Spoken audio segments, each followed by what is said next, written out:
Wait. What? Right. Oh, you're so funny. I told you guys dad jokes would be on point. I'm Bryn with the Mama on the Rocks, being interrupted by my wonderful dad, who I love so much. We are here tonight with our experts of not a whole lot other than raising a daughter that was awesome. My dad, Dave, and my mom, Rita. So everybody say hi to them. You guys should be proud. We have an expert turnout tonight. Just more people than we ever have in lives. Don't tell us. Oh, do you guys love my mom's new glasses? They match mine. We're twinsies. We love your new hat. I was out by the campfire, and it is frigid. How hot is it right now in Florida? Is it so nice? 77. It's pretty hot. Oh my gosh, it is frostbitten here. It's like 62 here. Where are you?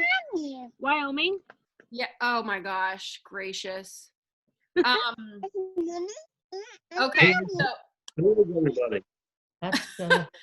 So we wanted to. There's been a lot of talk in the last week or so on this group about family support or lack thereof, and I just really felt like it was super important for us to talk to people about it. And I know my parents will always be honest, and so I asked if they would be willing to chat with us. So I wanted to talk to you guys, and y'all can speak up if you have questions or anything. They'll tell you the truth. Talk a little bit about what it's been like to try to support your adult child while they're raising a child that has extra needs. Trying to raise an adult child still? No, while you have an adult child who is me, you're so funny, who has a child with extreme needs. What's that like? I was like, wait, are they talking about Matt or what? Yes, they are. Brittany. That's Brittany. It was Brittany Dustin, Dad, from school. Well, it's hard. It could be either. But it is hard. It's hard to give you the encouragement you need to carry on. And it's hard to sit down and understand what Briggs's needs are too. You know, I mean, it's really hard, and it's hard to get that across to people that he is a child with extra needs. They can't be determined. He shouldn't be determined by because his actions are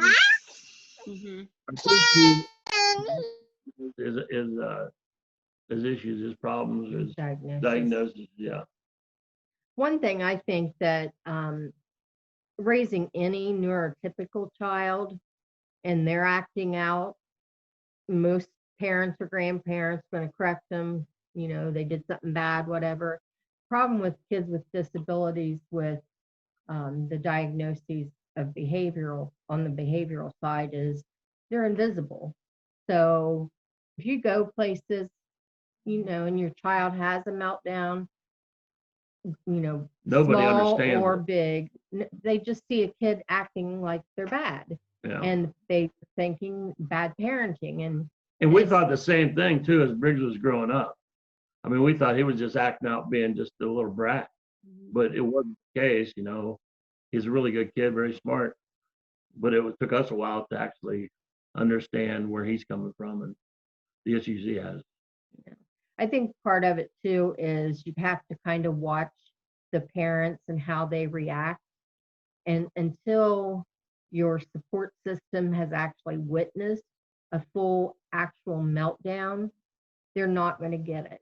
So you got to give them some time and, you know, just keep asking for the support. And, you know, but like I said, you know, when we first had the first experience witnessing the complete meltdown, I mean, you knew it was not Briggs. You know, there's the change in his stance and in his eyes. And so that was a big wake-up call. And I think until your parents or support system, even spouses sometimes, you know, don't know how to handle it. And, you know, in our day, when we were raising Bryn and her brother, we didn't know she had all the issues that she has. Those came way later. I know they were early. They were early. We just didn't realize what they were. It was just different because, you know, we had never been around it. And if they acted out, they got spanked. Mhm. You know, today you can't really do that anyway. So That's a different world. So you guys, I can see a couple of you moms, some of you, I don't have your cameras on, which is fine, but I saw some of you shaking your heads. So do any of you guys have anything to say about that? What have your families, spouses, parents witnessed a meltdown from your children, or do you try to protect them from that, so to speak, from like really experiencing that? I know with Casey working overseas, he had no clue until he came home in January, February of how bad she can get. Mm-hmm. And he actually is like, okay, I've got to get out of the house and take a break because it's a lot. And now he kind of gets when it's a bad day. Yeah. Right.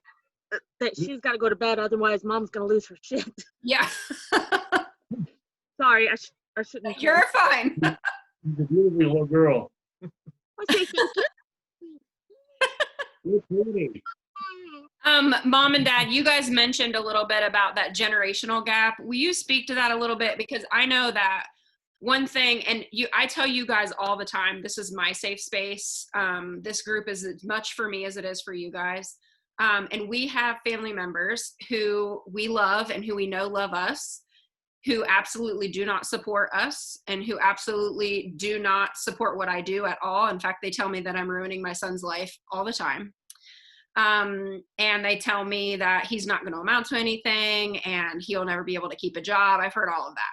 So, and these are people that I love dearly and who love us. I really think they love us, but, So we can hear you.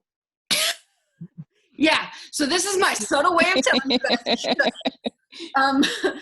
No, so I wanted you guys to kind of speak to that because I recognize there's a generational difference even from us, you know, I mean, Spence and I are older parents.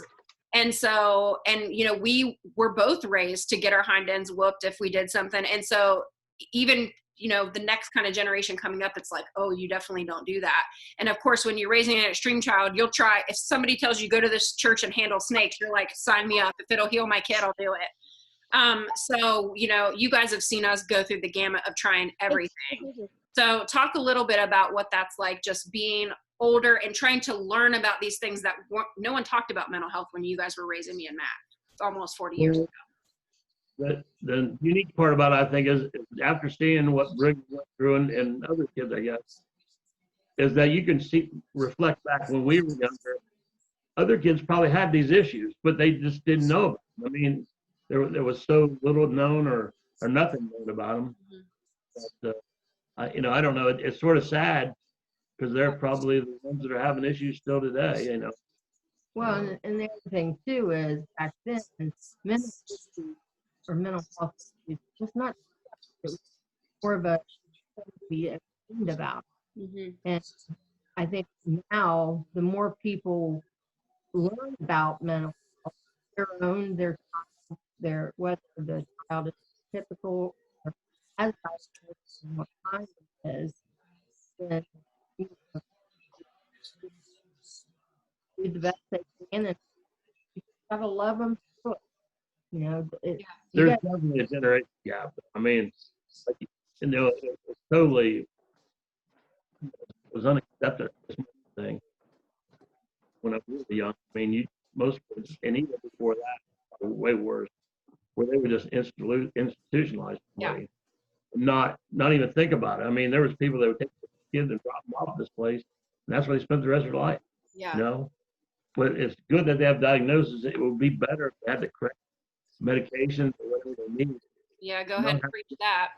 When parents go through that, it's so stressful.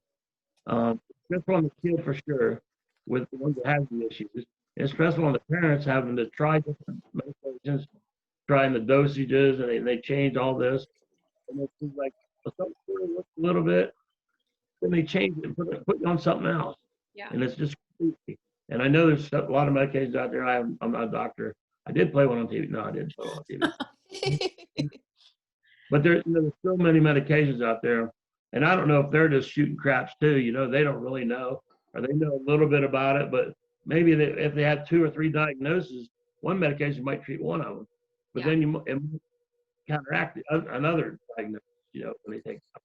I mean, it's a lot of ifs, ands, and buts, and I suppose it is sort of a crapshoot to get them on the right medications. But it's definitely a generation gap. I mean, I learned a lot, and I mean, our situation is obviously not the norm because, you learn a lot when you get married that not everybody's family is the same and how they react to each other and how they communicate and how they do everything. And you guys know, obviously, the way Spence communicates with his family is quite different than the way we communicate. And I'm sure y'all watching and those watching playback can tell already, like, if I'm acting out of line, my dad's gonna be like, hey, quit being dumb, and vice versa. I mean, we're pretty direct. And so, and I love that. That's how I'm used to, that's how I'm raised. So it's very difficult for me to then go and deal with people that are more passive aggressive. That's really hard for me. And I know some of you have expressed that with trying to get support from certain family members with your kids. So can you guys kind of speak a little bit to what has been the hardest part? I mean, I know it's hard to watch it all happen. I know it's obviously hard because it's happening to your grandson. But specifically speaking to supporting me as your daughter, because you've got an audience right now full of daughters, and there'll be lots of people that'll watch this on playback who are daughters or sons, and they're raising their grandkids, And so what is that like? Like, how has it been for you to try to want to help and not know what you should say, or said too much or not said enough, or, because that can't be easy. I mean, I'm not in your shoes, so I don't know. well, I mean, I just think that you just got to learn. You got to do research, and you're a big help because you've done that. So you tell us pretty much what's going on with him, and we try to support you in every way we can.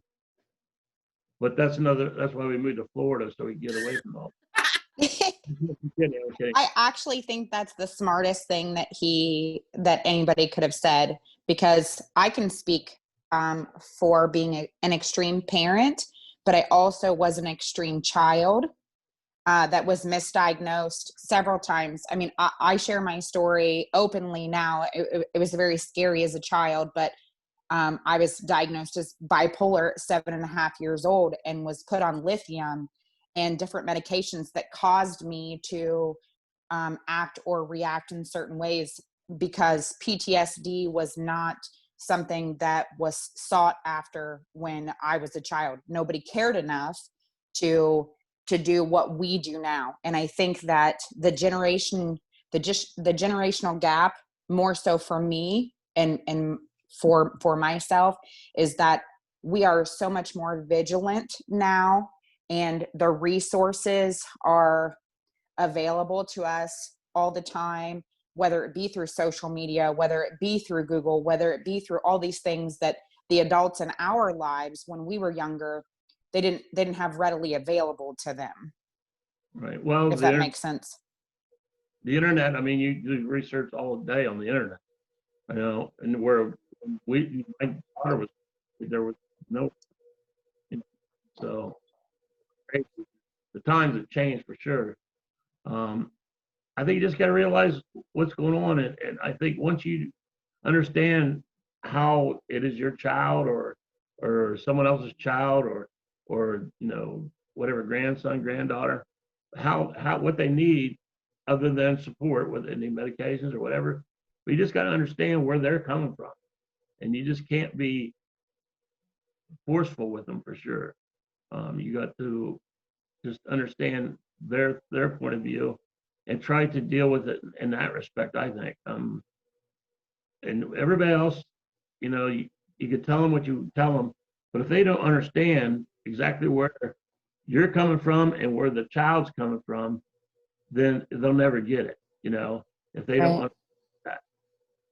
One of the things I remember years ago when Bren first started talking about, writing a blog about this, and she was afraid to do it, but she wanted to do it, and she'd asked me about it, and I said, Bren, wouldn't you like even one person that knows what you're going through to be able to talk to deal with it if you don't have the family support?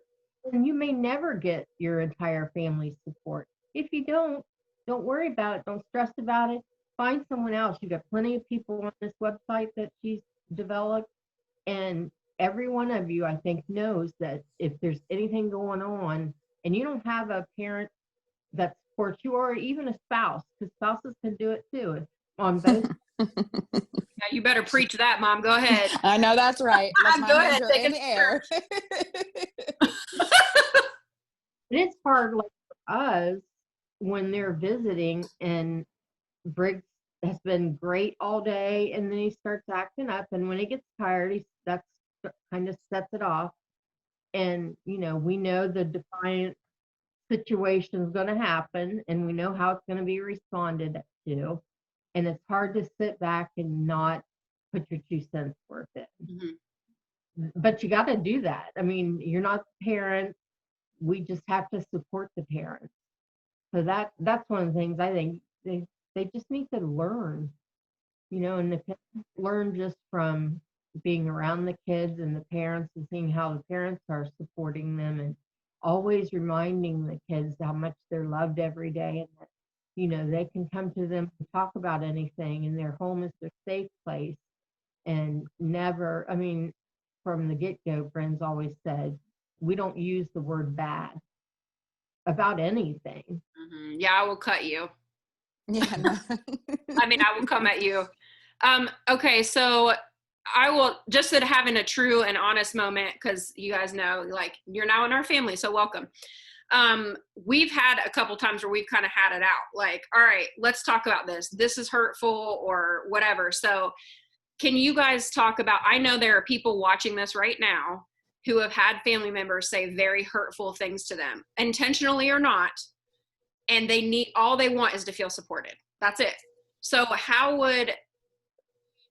give me a suggestion, or maybe a way that it would be acceptable to you for me as an extreme parent to come to you as my family member to ask for support, or to say, hey, when you said this hurt my feelings, or hey, I need to make this boundary to keep my kids safe, or whatever. Like, because I mean, I know that we're very direct, but a lot of people aren't.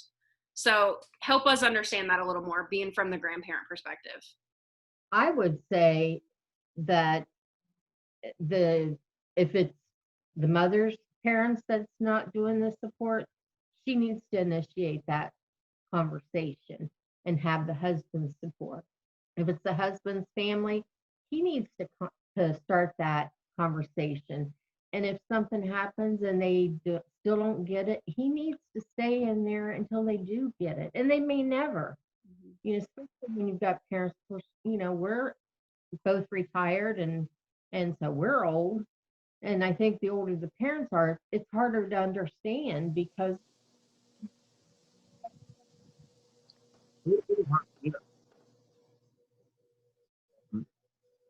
I think I know where it comes from, because looking back sometimes, Bren, that I think that it's got to be in your gene pool too somewhere. I mean, it had to come from mom. What's the thing? Right. You are 100% innocent, for sure. He's nothing like you. Well, we've got about 5 or so minutes left, and I want to make sure we're ending on a positive note. Dad and Mom, will you talk a little bit about, because you guys know, so we lived tiny for the last 3 years. We're just now settled for me to go to grad school in Tennessee, but we still don't live close to any family. So we still travel often. So can you guys speak to like making family a priority, and what you guys do specifically, like with Briggs's needs in mind, if we come visit you or if you come visit us? So like, I talk all the time, and I've written articles about how my dad is my son's best friend. Like, there's just no two ways about it. My dad, my son's best friend, and that's my favorite. So talk a little bit about that, because I think that's super important. If you guys have someone that is struggling to maybe connect with your kid, or maybe they're struggling with their behaviors, some things that my dad plans that are like just really good for him, and kind of keeping that in mind. Before he starts in on what all he does to help Briggs, we don't just plan for Briggs to visit, because we have Sparrow. Oh, here it goes. I knew you wouldn't get through without crying. You made it so far. Good job, Mom. 27 minutes. I'm super proud of you. We try to make both of them feel special and loved, and we do love them both.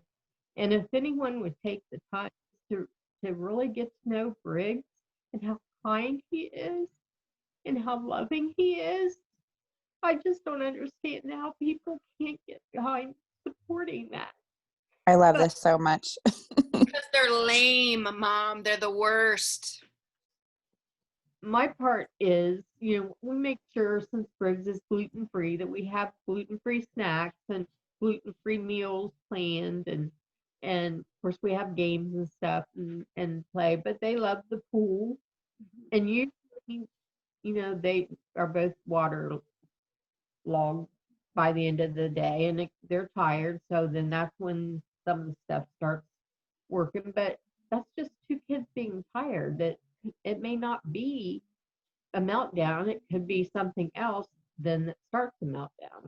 But that's all we do. We just make sure there's food here that they're going to like, and we try to plan things for them, and we spend the time with them, not doing our own thing. So I'll do, since you're I just think that I love doing stuff with Brick. He's my buddy too. But like taking him fishing, doing him, give him a little bit of different things that he's not doing or hasn't done, and letting him do that. I know it's a good thing for me too. It helps me just to spend time with him. He's not a very good fisherman, but he loves to fish. He can't handle worm, but when he catches the fish, he won't get off either. The Papa's a big part of fishing when I go fishing with him. But I love doing it with him. I wouldn't trade that for nothing. He means the world. Sparrow does too. Sparrow's a totally different entity though. Yeah. She's Sparrow, and I don't know she'll ever be anything but Sparrow. You can just give her a donut and she's good. She's Mama's girl. You know where she's in because there'll be a crumb trail all the way around the house. She does. Well, I think here's what I heard in that, and what I want to make sure you guys hear, because I know some of you are struggling with support from family members. And believe me when I say, and Mom and Dad back me up here so that they know that it's not just like I have this magical, wonderful, everybody's been rainbows and butterflies, because that's not the case. We've been on this road for a very long time. So he's 9. He started showing very obvious signs at 18 months. He got diagnosed at 4.5, and we've been on a constant course of diagnosis, med changes, therapy changes. So what I want you guys to hear is, number one, not everybody will be supportive. And I wish that I had a magic answer for you, but the answer is that they won't be. And at some point, you have to get your head wrapped around. And honestly, this is something that's still hard for me, and I'm about to be 39. Is that how old are you guys? Is that I still feel like when somebody asked me my family, I would name my mom and my dad my brother. And so it's weird for that shift to happen to my family is now myself, my husband, my daughter, and my son. And so I think understanding that your primary responsibility is within the walls of your home. And if other people can get on board and support you, that's awesome. And if they can't, bye, Karen, like you're out. It's important for your own mental health and the health and well-being of your kids, whomever they may be, extreme or neurotypical, to create those healthy boundaries so that you get toxic people the heck out of here. The second thing is when we go visit, or when my parents visit us, they do plan one-on-one time with Briggs, and that's super important for him. My dad does new things. Briggs is a thinker. He's always like trying to problem solve. So they'll build something or they'll work. Dad and Mom both did homeschool with our kids when they were here the last time. But he also understands Briggs's limitations, and he understands his like sensory stuff. So like, obviously he's not going to take the fish off the hook. He's not going to touch he's just not going to do that. So he doesn't say things like, quit being a baby or don't be a sissy. Like, he's conscientious of that. And those are things we've talked about, The other thing is my mom does one-on-one stuff with my daughter. She is the daughter my mom wished she had, which clearly she did not. My daughter is glitter and dresses and twirliness and all of that. And so she'll paint her nails, so it's about doing things that are specific to your kids. But hear me when I say, one of the best things my parents do for us is, and if I had tears, this is where I would cry. So mom, just so you know, this is the part where emotion would come in if I had those. Is they almost always are intentional about making time for Spence and I, because they recognize that we do not get that. And so I don't have to feel bad to say, seriously, you guys, can we just go eat dinner? Thanks for taking that for me. Because you guys know how impossible it is. There's just so few people we trust with our kids, and even fewer who are like lining up to take care of them.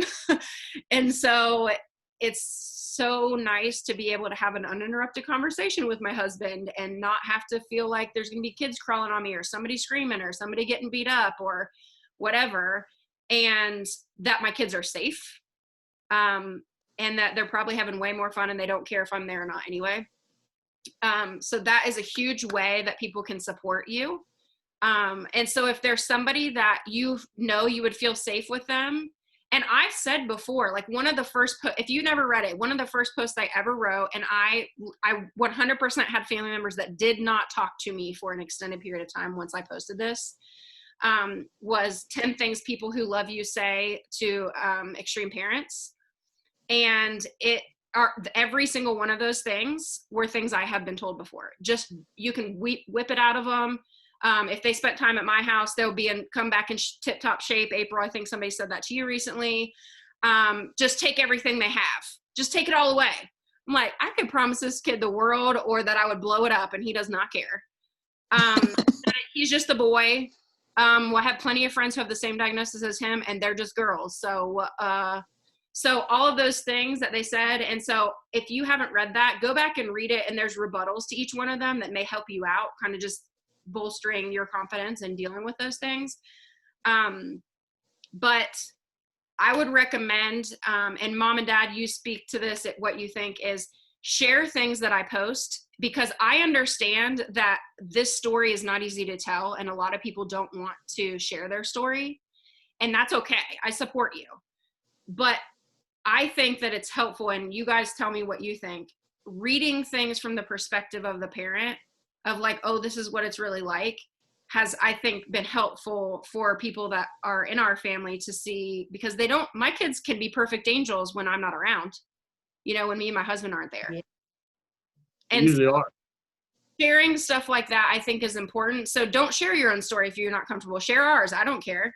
And that's what it's there for, so that you can help people understand, hey, even if you send a link like in a private message to your mother-in-law and say, hey, this is how so-and-so really acts, and I need you to really read this, and see, like, we've really experienced this stuff.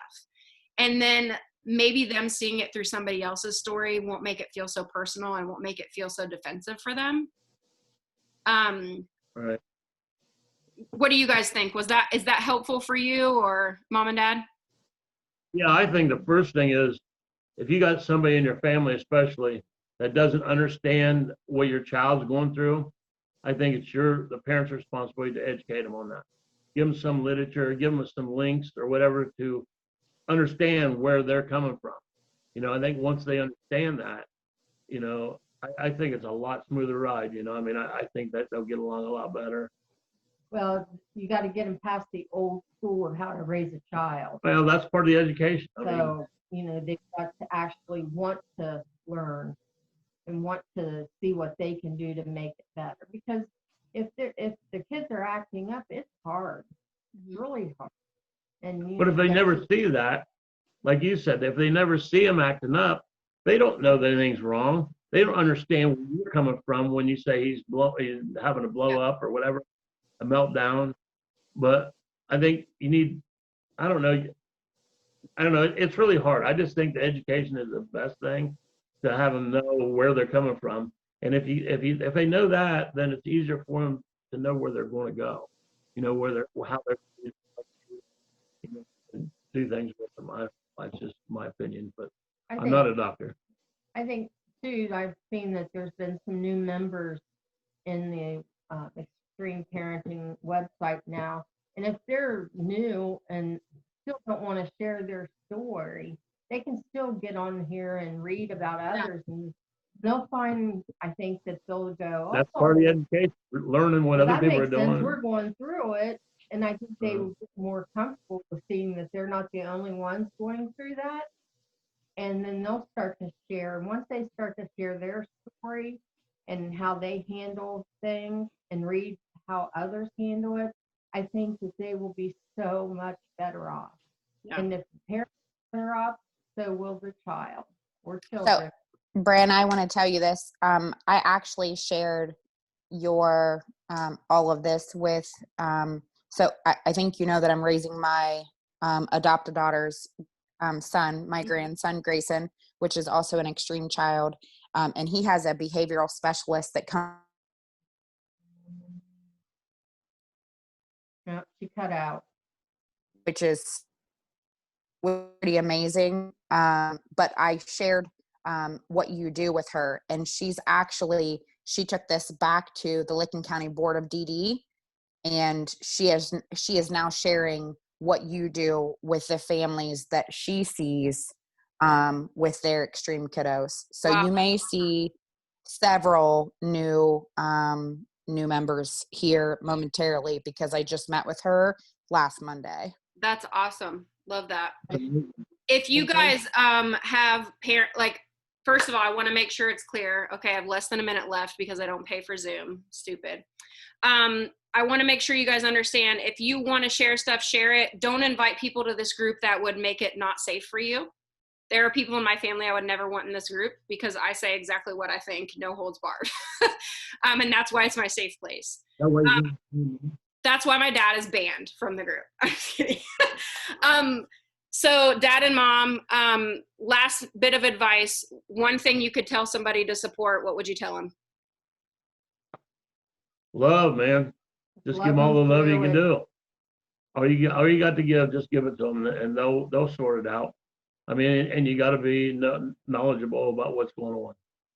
You know, luckily we have a daughter that keeps us abreast of stuff, and we know how he's doing and how Sparrow is doing, and that, because we're so far away, that means a lot. But you have to have the knowledge, you have to love, and I mean, I don't And you know. have to have patience.